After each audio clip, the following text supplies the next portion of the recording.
ప్రభువైన యేసుక్రీస్తు నామానికి మహిమ కలుగును గాక. వాక్యాన్ని ధ్యానం చేసుకుందాం. గత ధ్యానాల్లో యెరూషలేము యొక్క 6 గుమ్మాల పేర్లు, వాటిలో ఉన్న ఆత్మీయ అర్థాల గురించి ధ్యానం చేశాం కదా. ఈరోజు మరో 3 గుమ్మాలు గురించి ధ్యానం చేద్దామండి. 7, 8, 9 గుమ్మాల గురించి ధ్యానం చేద్దాం.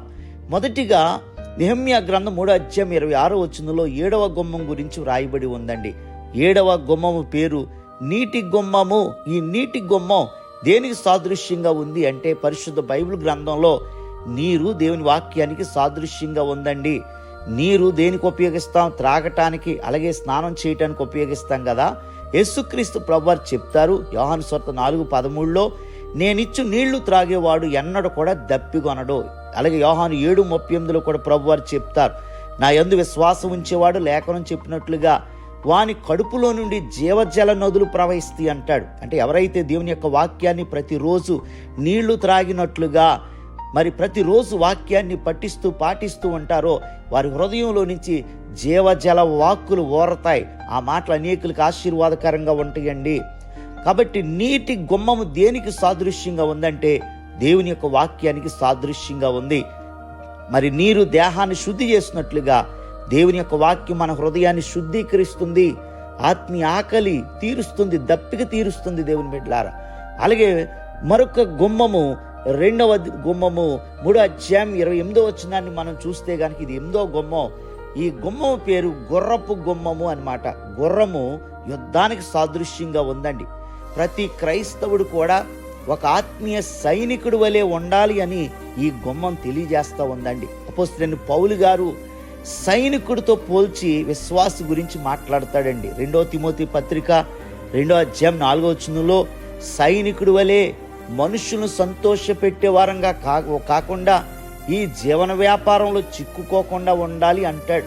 అంటే సైనికుడు ఎవరిని సంతోష పెట్టకుండా కేవలము మరి మా నాయకుడి యొక్క చెప్పు చేతల్లో ముందు కొనసాగుతాడో, మనము కూడా మన దేవునిని సంతోష పెట్టే వారంగా ఈ లోకంలో సైనికుడి వలె జీవించాలి. 2వ తిమోతి పత్రిక 4:7 అపోస్తలుడైన పౌలు గారు మంచి పోరాటం పోరాడాలి అని చెప్తాడు. ఎఫెసీ పత్రిక 6:12 ఆ పోరాటం గురించి ఇంకా చెప్పబడింది. మనం పోరాడేది శరీరులతో కాదు, ప్రధానులతోనూ అధికారులతోనూ ప్రస్తుత అంధకార సంబంధులకు లోకనాథులతోనూ ఆకాశ మండలమందున్న దురాత్మల సమూహములతో పోరాడుతున్నాము అంటాడు. విశ్వాస జీవితం అంటేనే ఒక యుద్ధం అండి. ఈ యుద్ధములో లోకాన్ని, అపవాదిని జయించి ఆత్మ బలముతో నింపబడి జయం పొందాలి. గుర్రపు గుమ్మము ఆత్మీయ యుద్ధానికి సూచనగా ఉంది దేవుని బిడ్డలారా.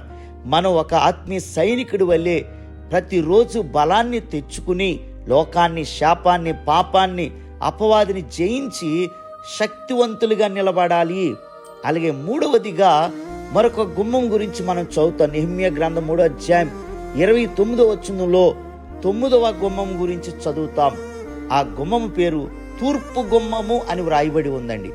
ఈ తూర్పు గుమ్మము సిద్ధపాటును తెలియజేస్తుంది దేవుని బిడ్డలారా. మలాకీ గ్రంథం 4:2 చెప్పినట్లుగా నీతి సూర్యుడు త్వరలో తూర్పును ఉదయించబోతూ ఉన్నాడు కాబట్టి, అంటే ప్రకటన గ్రంథం 22:7 చెప్పినట్లుగా యేసు ప్రభువు వారు చెప్పారు, ఇదిగో నేను త్వరలో వచ్చుచున్నాను అని అంటాడు.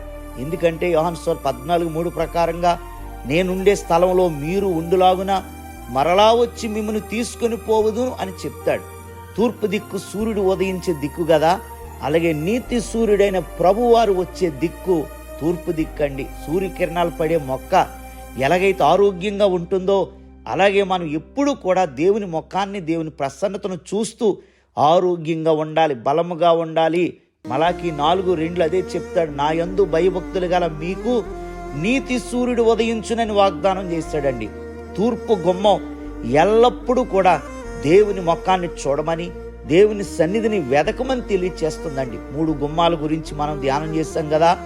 7వ గుమ్మము నీటి గుమ్మం. నీటి గుమ్మం దేవుని వాక్యాన్ని ధ్యానించమని, పాటించమని తెలియజేస్తూ ఉందండి.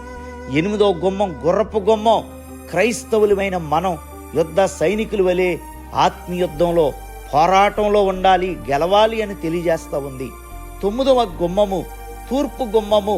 నీతి సూర్యుడైన దేవుని ప్రసన్నతతో మనం నింపబడాలని, దేవుని రాకడకై ఎదురు చూడాలని ఈ గుమ్మం తెలియజేస్తూ ఉందండి. అలాంటి అనుభవాలు మనం కలిగి ఉండాలని ఆశిస్తూ మీ అందరి కోసం ప్రార్థన చేస్తూ ఈ వర్తమానం ముగిస్తూ ఉన్నాను. ప్రభు చిత్తమైతే మిగిలిన గుమ్మాల గురించి రేపు ఉదయకాల సమయంలో ధ్యానం చేద్దాం. దేవుడు మిమ్మలను సమృద్ధిగా దీవించును గాక. ఆమేన్. God bless you.